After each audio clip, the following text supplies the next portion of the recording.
A Guerra de Troia foi uma das histórias mais famosas e importantes da Grécia Antiga. Vocês já devem ter ouvido falar, né? Aquela guerra que durou 10 anos, cheia de heróis incríveis, deuses se metendo em tudo e que virou poema, filme e inspirou um monte de coisa que a gente vê por aí. Basicamente, a Guerra de Troia foi um grande conflito entre os gregos, chamados de aqueus na época, e o povo da cidade de Troia. A história mais conhecida diz que tudo começou por causa do rapto de Helena, a rainha de Esparta, que era considerada a mulher mais bonita do mundo. Paris, um príncipe de Troia, a levou para sua cidade e o marido dela, Menelau, juntou um exército enorme de gregos para buscá-la de volta e se vingar. Mas será que foi só isso mesmo? Uma guerra gigantesca por causa de um romance proibido?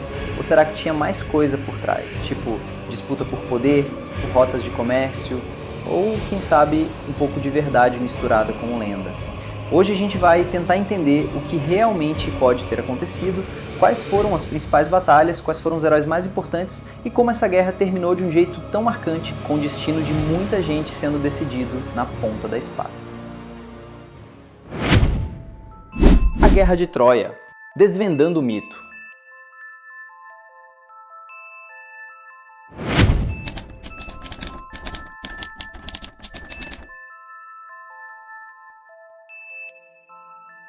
Nossa história começa não em campos de batalha ensanguentados, mas em um cenário de celebração divina. O casamento de Peleu, rei dos Mimitões, e Tétis, uma Nereida, uma ninfa do mar. Para este evento auspicioso, todos os deuses e deusas do Olimpo foram convidados, com uma notável exceção: Eris, a deusa da discórdia. Ofendida por tal descortesia, Eris, cujo próprio nome evoca o conflito, decidiu que sua ausência seria sentida. De forma sutil, porém devastadora, ela lançou entre os convivas uma maçã de ouro, reluzente e perfeita, com a inscrição Calisti, para mais bela. Imediatamente a semente da discórdia germinou. 3 poderosas deusas, cada uma confiante em sua própria supremacia estética, reivindicaram a maçã. Hera, rainha dos deuses, esposa majestosa de Zeus e protetora do casamento e da ordem social. Atena, a deusa da sabedoria estratégica, da guerra justa e das artes civilizadoras, cuja beleza era mais austera e intelectual. E Afrodite, a deusa do amor, da beleza irresistível e do desejo avassalador, cuja própria essência era o encantamento. A disputa ameaçava perturbar a delicada harmonia do Olimpo, e Zeus, o rei dos deuses, encontrou-se em uma posição incômoda. Sabiamente, ele recusou-se a ser o juiz, pois compreendia que qualquer escolha que fizesse inevitavelmente atrairia a ira implacável das outras duas preteridas. Em vez disso, ele delegou a tarefa a um mortal, um jovem pastor que, segundo se dizia, possuía um olhar aguçado para a beleza e uma imparcialidade nascida de sua vida simples, cuidando de seus rebanhos nas encostas verdejantes do Monte Ida, perto da poderosa cidade de Troia. Seu nome era Paris, embora esse não fosse seu nome de nascimento. O que Zeus talvez soubesse, ou que o destino certamente já havia tecido em seus intrincados fios, era que Paris não era um simples pastor como aparentava. Sua origem era nobre e seu destino trágico. Ele era, na verdade, um príncipe de Troia, o segundo filho do rei Príamo e da rainha Écuba, a quem batizaram de Alexandre. Antes mesmo de seu nascimento, a sombra da desgraça pairou sobre ele. Écuba teve um pesadelo aterrador. Sonhou que dava à luz uma tocha flamejante que incendiava toda a cidade de Troia. O rei Príamo, seu esposo, consultou os oráculos e a resposta foi inequívoca. A criança que Écuba carregava em seu ventre traria a ruína completa de seu reino.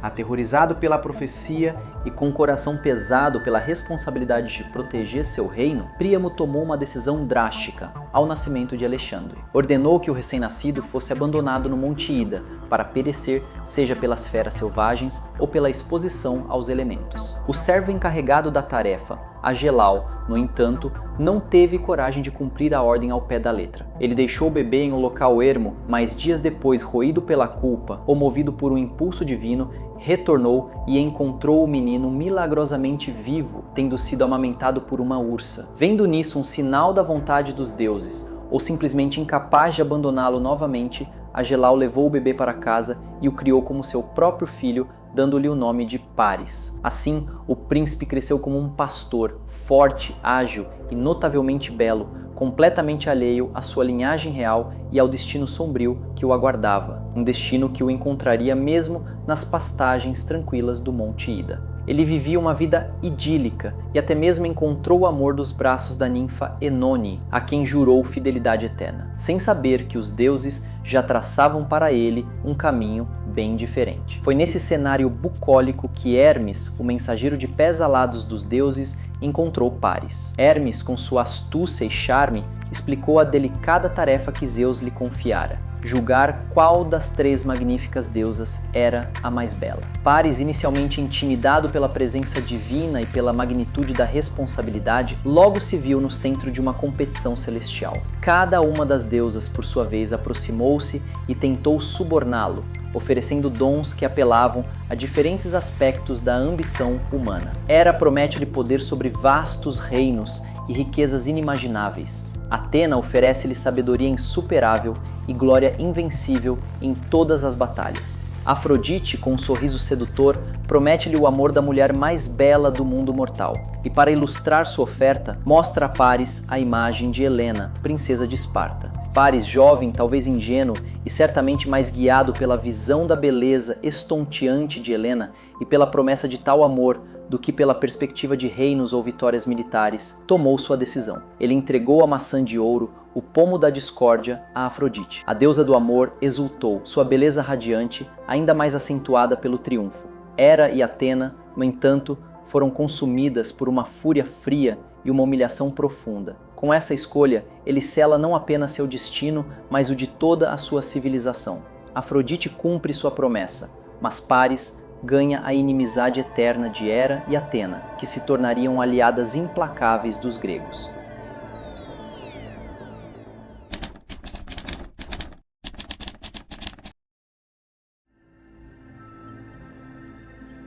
Helena, a prometida Paris, era filha de Zeus e Leda, ou em algumas versões de Zeus e Nêmesis, a deusa da vingança. Sua beleza era tão extraordinária que atraía pretendentes de todos os cantos da Grécia. Como era de se esperar, quando Helena atingiu a idade núbil, pretendentes de todos os cantos da Grécia convergiram para Esparta. Eram reis, príncipes, heróis renomados, cada um trazendo consigo suas riquezas, seu prestígio e a esperança de ganhar a mão da joia de Esparta. Tíndaro, seu pai, ou padrasto, considerando a paternidade divina de Zeus, encontrava-se em uma situação delicadíssima. Escolher um significaria inevitavelmente ofender dezenas de outros homens poderosos e orgulhosos, arriscando desencadear conflitos e rivalidades que poderiam desestabilizar toda a Grécia. Foi nesse cenário de tensão que o astuto Odisseu, rei de Ítaca, um dos pretendentes, mas talvez menos interessado na beleza de Helena e mais em uma aliança estratégica, ou, segundo algumas versões, já de olho em Penélope, prima de Helena, conhecida por sua inteligência e lealdade, ofereceu a Tíndaro uma solução engenhosa. Em troca do apoio de Tíndaro, para que ele pudesse se casar com Penélope, Odisseu propôs que todos os pretendentes fizessem um juramento solene. Cada um deles se comprometeria a aceitar e respeitar a escolha de Helena para marido. E, mais crucialmente, a defender a união e o noivo escolhido contra qualquer um que viesse a contestá-la ou a prejudicá-la no futuro. A gravidade da situação e o carisma de Odisseu convenceram os pretendentes. Eles prestaram o juramento, selando-o com o sacrifício de um cavalo, um ritual que emprestava um peso sagrado ao pacto. Com a questão da rivalidade resolvida, Helena foi deixada livre para escolher. Entre tantos nobres, guerreiros e reis, seus olhos pousaram sobre Menelau, príncipe de Micenas e irmão mais novo de Agamemnon, o já poderoso rei de Micenas. As razões para a escolha de Helena por Menelau são, como muitos aspectos do mito, abertas à interpretação. Alguns sugerem que Menelau, embora talvez não o mais brilhante ou o mais rico entre os pretendentes, possuía uma beleza considerável e uma natureza menos impositiva, o que poderia ter atraído a jovem princesa. Outros apontam para a influência política. Casar-se com o irmão de Agamemnon solidificaria laços importantes e garantiria a proteção da mais poderosa casa real da Grécia. É possível também que, em meio a tantas figuras imponentes e por vezes intimidantes, Menelau representasse uma escolha mais segura, uma promessa de estabilidade. Independentemente do motivo exato, a escolha foi feita. Menelau tornou-se o esposo de Helena e, com a morte de Tíndaro, herdou o trono de Esparta. Por vários anos reinaram em aparente harmonia, e dessa união nasceu uma filha, Hermione.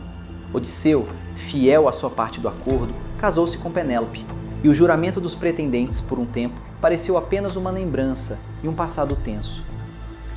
Enquanto isso, em Troia, o destino de Paris tomava um rumo inesperado.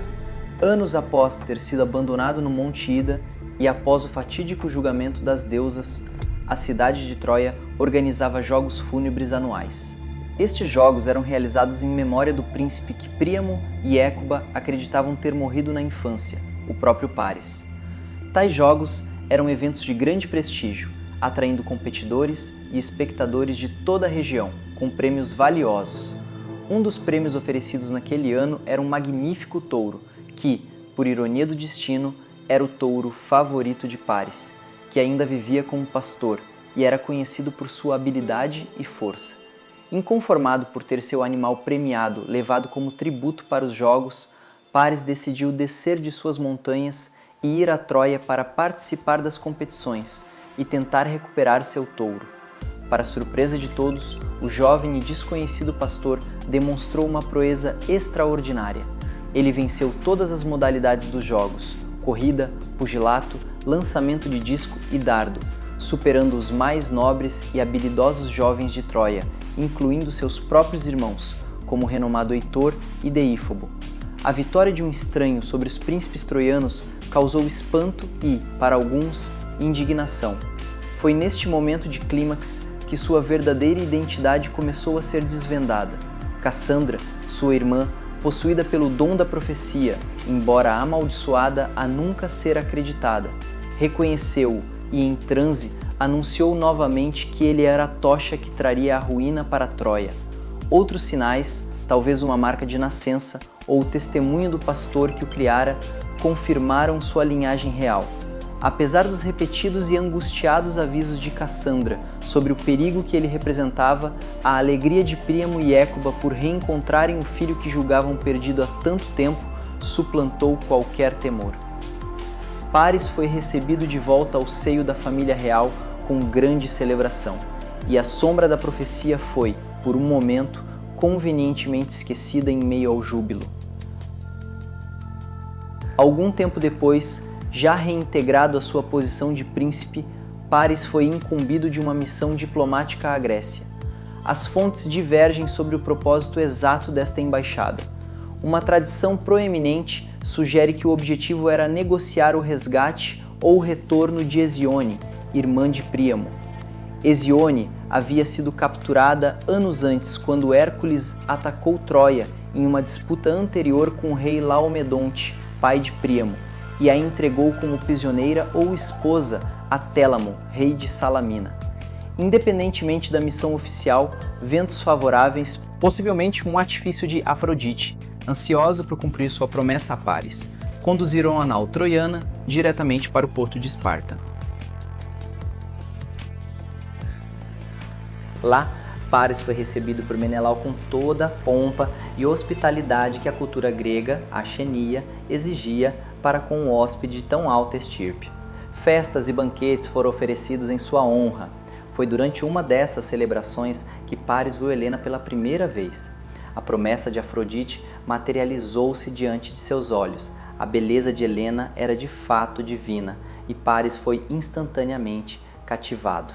Da mesma forma, Helena, talvez entediada com a vida provinciana de Esparta ou simplesmente suscetível ao charme exótico e à beleza jovial do príncipe troiano, também se sentiu atraída por ele.